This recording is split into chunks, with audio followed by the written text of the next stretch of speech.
वेद स्वाध्याय के अंतर्गत आर्याभिविनय ग्रंथ का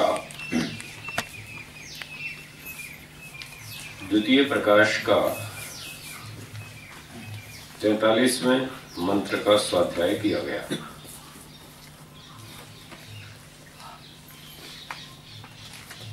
आज के मंत्र में मन के विषय में कुछ वर्णन किया गया है कि हमारा मन कैसा है, यह मन कैसा रहे, ईश्वर से प्रार्थना भी की गई है।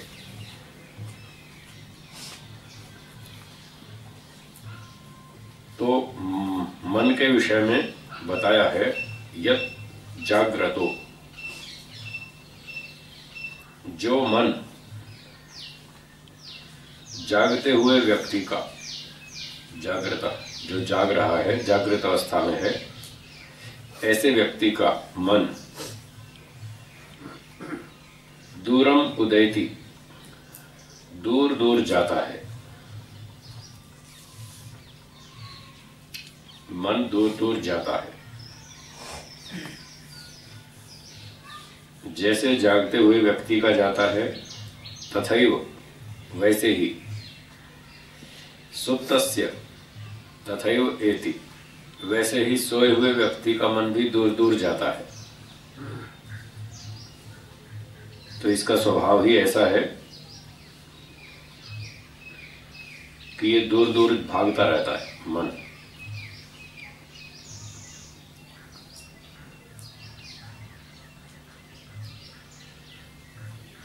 सोते हुए व्यक्ति का मन कैसे भागता है,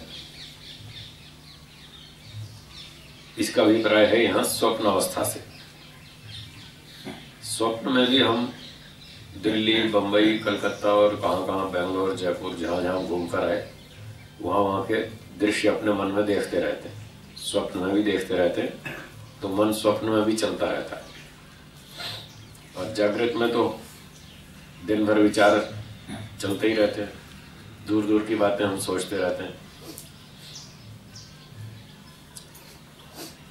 तो ऐसा कहने से कि मन दूर दूर भागता है, मन बड़ा चंचल है, बहुत गतिशील है, बहुत तेज भागता है, ऐसा कहने से ये नहीं समझना चाहिए कि मन स्वयं भागता है, वो स्वयं चलता रहता है या दूर दूर चला जाता है, दिल्ली, चंडीगढ़, बंबई, कलकत्ता घूमता रहता है। यहाँ से हम गुजरात में बैठे हैं और ये चंडीगढ़ पहुंच जाता है, ऐसा नहीं।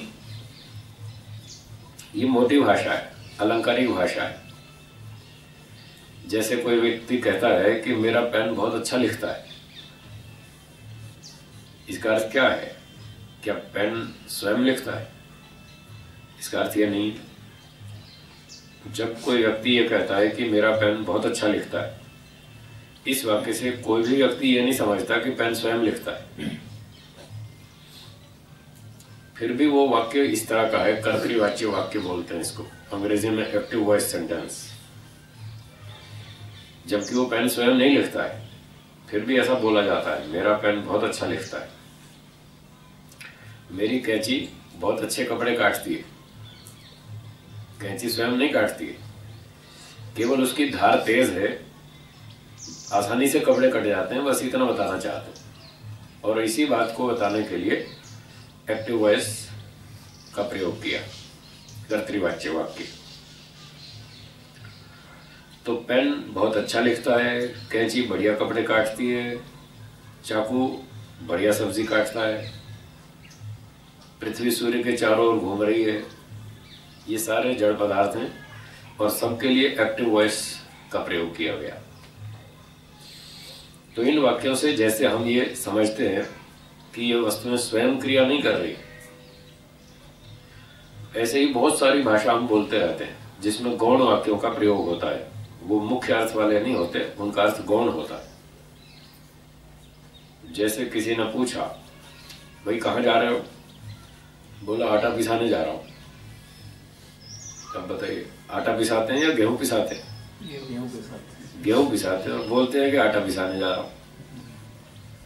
सभी जानते हैं, सभी बोलते हैं, बस वो चला रहा है बाकी बोलते हैं, वो सब समझ जाते हैं। झगड़ा कोई नहीं करता, कोई खंडन कोई नहीं करता कि तुम इतना भी नहीं जानते कि आटा पिसाया जाता है या गेहूँ पिसाई जाती है, ऐसा कोई नहीं बोलता। इस वाक्य से सब समझ जाते हैं। ऐसे ही आपको ऑटो पकड़ना है, रिक्शा, ऑटो रिक्शा पकड़नी है, टैक्सी पकड़नी है, तो आप आवाज लगाते हैं और रिक्शा, रिक्शा सुनती है क्या?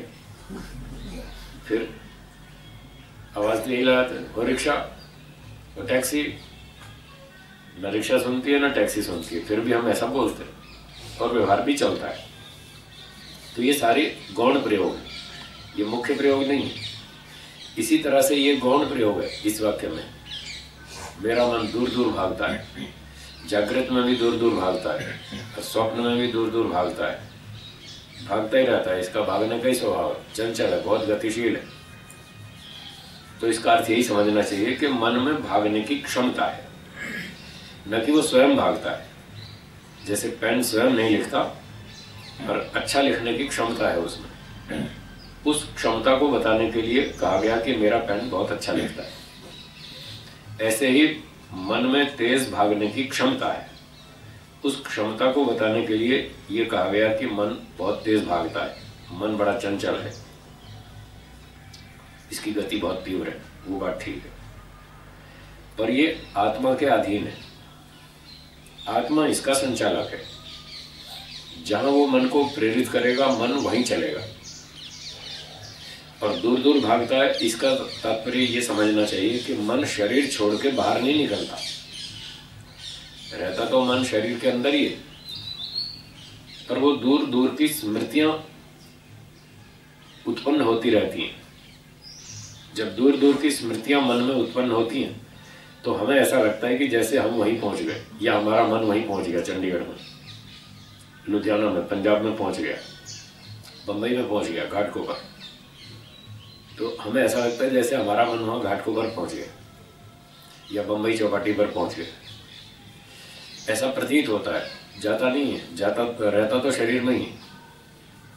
न्याय दर्शन के भाष्य में एक प्रसंग में ये बात बताई, भाष्य में भी है, सूत्र में भी है, कि यदि मन शरीर छोड़ के बाहर निकल जाए तो जो व्यक्ति किसी चीज को याद कर रहा है और याद करने के लिए उसका मन शरीर से बाहर निकल गया तो शरीर धड़ाम से गिर पड़ेगा। क्योंकि मन का एक प्रयत्न ऐसा है जो शरीर को धारण करने वाला है, धारक प्रयत्न है, जो शरीर को धारण किए रखता है, शरीर को ठीक स्थिर रखता है। अगर वो मन शरीर छोड़ के बाहर निकल जाए तो शरीर तो गिर पड़ेगा, उसको धारण कौन करेगा? तो उस प्रसंग से ये पता चलता है कि मन शरीर के अंदर ही रहता है। आप कुछ भी स्मरण करें, बंबई की बात याद करें, कलकत्ता की याद करें, जापान की करें, अमेरिका की करें, कहीं की भी याद करें, जो जो स्थान आपने देखे हैं या जो चित्र देखे हैं उन चित्रों का आप स्मरण करेंगे तो मन रहेगा तो शरीर के अंदर ही, बाहर नहीं जाएगा। पर हमको ऐसा प्रतीत होगा कि जैसे मन बाहर चला गया हो, वहां पहुंच गया हो उस स्थान पर। तो ये अभिप्राय है कि मन बहुत तेजी से काम करता है, इसमें क्षमता है। जागृत में भी व्यक्ति इस मन से विचार उठाता रहता है, स्वप्न में भी कुछ ना कुछ देखता रहता है, इस तरह से। फिर कहते हैं मन के बारे में, ज्योतिषाम ज्योति, ये सब ज्योतियों का भी ज्योति है। अर्थात अग्नि, सूर्य आदि, श्रोत्र आदि इंद्रिय, ये सब ज्योतियां हैं। ज्योति प्रकाशक को बोलते हैं। अग्नि में प्रकाश होता है, अग्नि जलती है तो वो प्रकाश फेंकती है, उसके प्रकाश में कई चीजों का हमको ज्ञान हो जाता है। कमरे में अंधेरा हो और आप लाइट जलाएंगे, बल्ब जलेगा, ट्यूब जलेगी, प्रकाश हो जाएगा तो बहुत सी चीजें हमको दिखाई देंगी उस प्रकाश में। ऐसे ही अग्नि जलाएंगे, ऐसे सूर्य के प्रकाश में हमें बहुत सी चीजें दिखती हैं। तो प्रकाशक का अर्थ है ज्ञान कराने वाला। सूर्य अनेक वस्तुओं का प्रकाशक है, अनेक वस्तुओं का ज्ञान कराता है हमको। सूर्य ना हो तो हम नहीं देख पाएंगे। ऐसे ही अग्नि है, अग्नि के प्रकाश में हम बहुत सी चीजें देखते हैं, अंधेरा हो तो नहीं देख पाएंगे, ये प्रकाशक है। प्रकाश का अर्थ है ज्ञान, प्रकाशक ज्ञान कराने वाला। ऐसे ही इंद्रियां हैं, इंद्रियां भी हमको ज्ञान प्राप्त कराती हैं।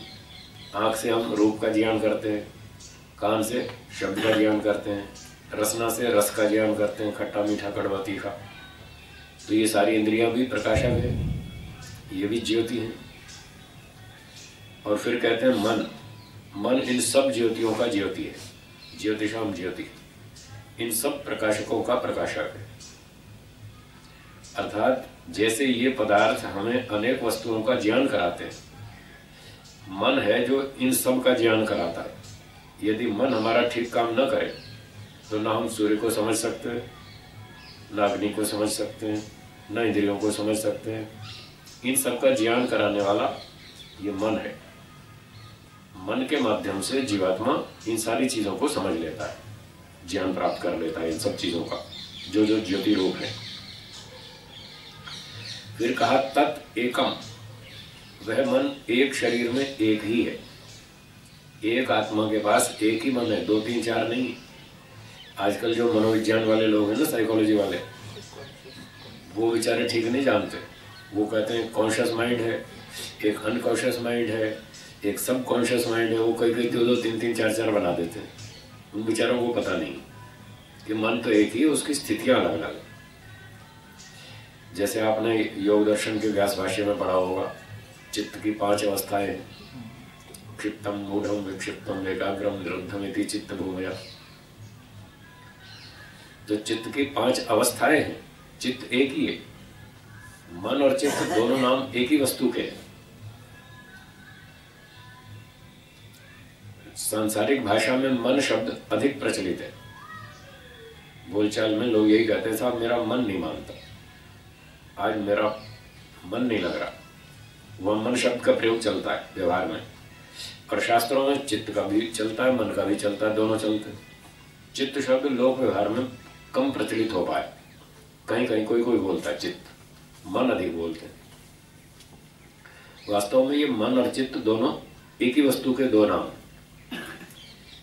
जैसे कि योग दर्शन में शुरू में दूसरा सूत्र पहले पाद का, जिसमें योग की परिभाषा बताई, योगश चित्त वृत्ति निरोधा, मन में उठने वाले विचारों को रोको, इसका नाम योग है। अब सूत्र में यहां पर चित्त शब्द है, चित्त वृत्ति निरोधा।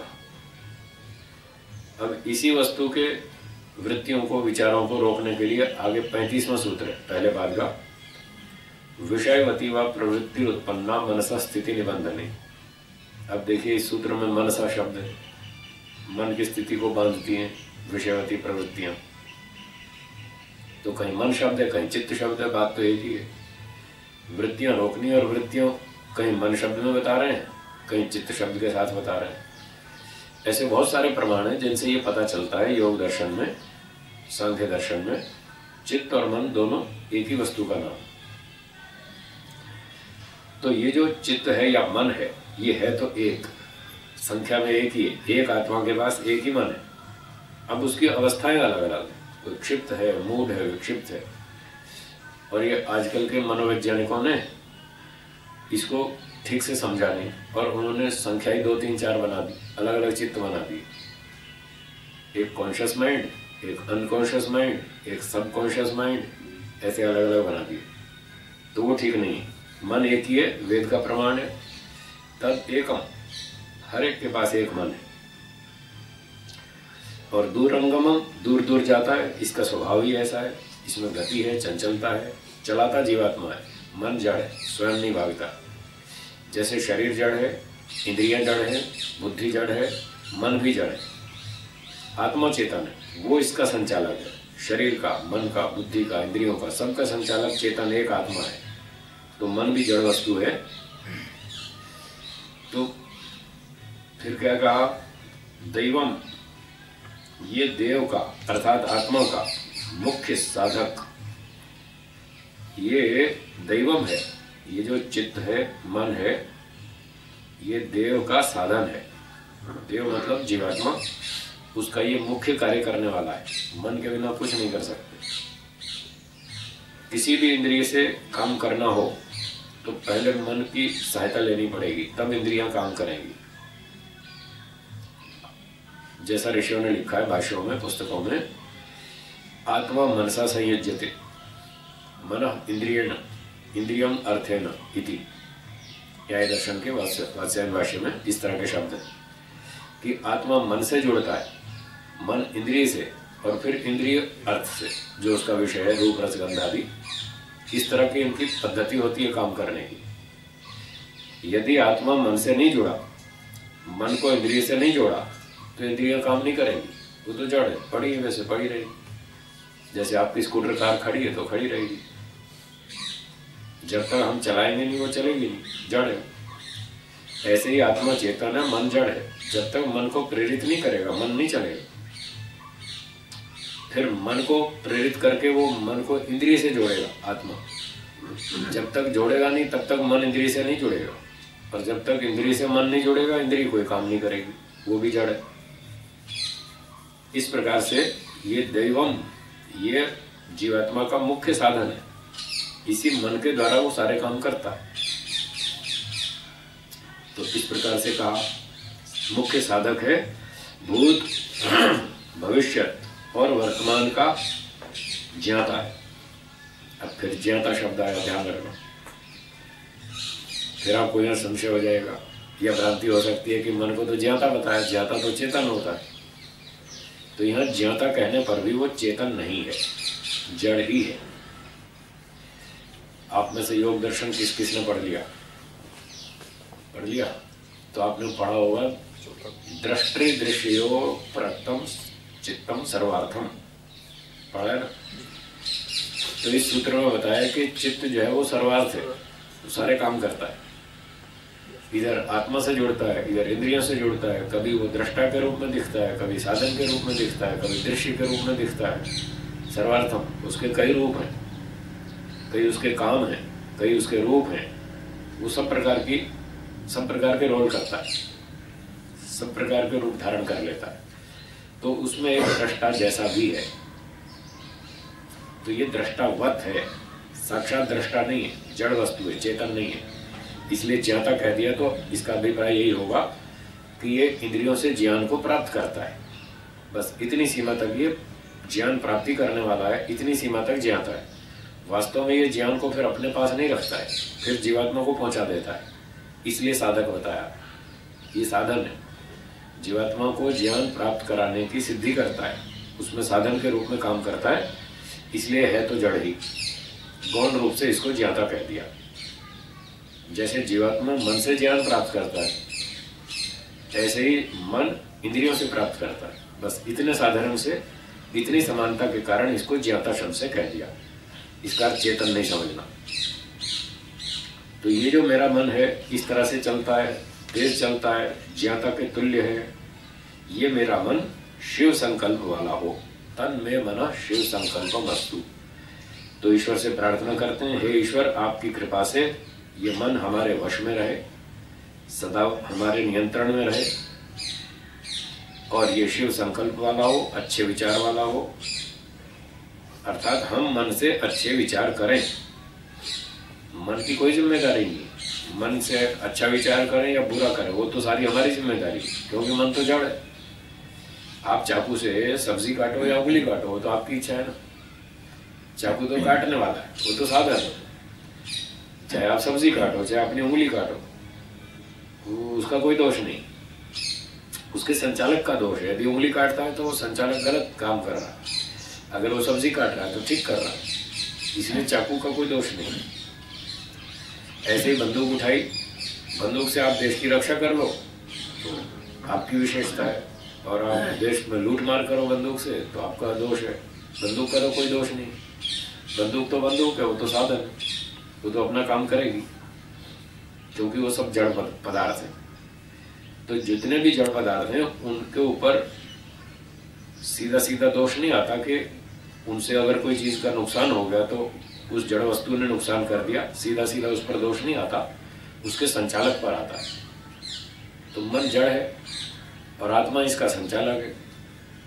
अब मन से यदि आत्मा बुरे विचार करे तो ये मन का दोष नहीं माना जाएगा, आत्मा का माना जाएगा, क्योंकि विचार तो आत्मा ने उठाए। और अच्छे विचार करें तो अच्छी बात, गुण योग्यता भी आत्मा की मानी जाएगी। मन तो एक साधन है, इंस्ट्रूमेंट है, उससे आप चाहे जैसा उपयोग कर सकते हैं। तो भगवान से ये प्रार्थना कर रहे हैं, हे ईश्वर, ये मन हमारे नियंत्रण में रहे, हम इसके संचालक बने रहें ठीक ठाक, और अच्छी प्रकार से इसमें अच्छे अच्छे विचार उठाएं, अच्छे अच्छे संकल्प करें, अच्छी अच्छी योजना बनाएं मन से। इस प्रकार से आप हमको शक्ति दीजिए, विद्या दीजिए, बल दीजिए, बुद्धि दीजिए। तो ये मन सदैव विद्या, धर्म और आपकी सेवा में ही तत्पर रहे, मन अच्छे कामों में लगा रहे, ऐसी आप हमको शक्ति, विद्या, बल, बुद्धि दीजिए, ताकि हम मन का संचालन ठीक तरह से कर सकें, गलत दिशा में न चलाएं, सही दिशा में चलाएं। ये आज के मंत्र में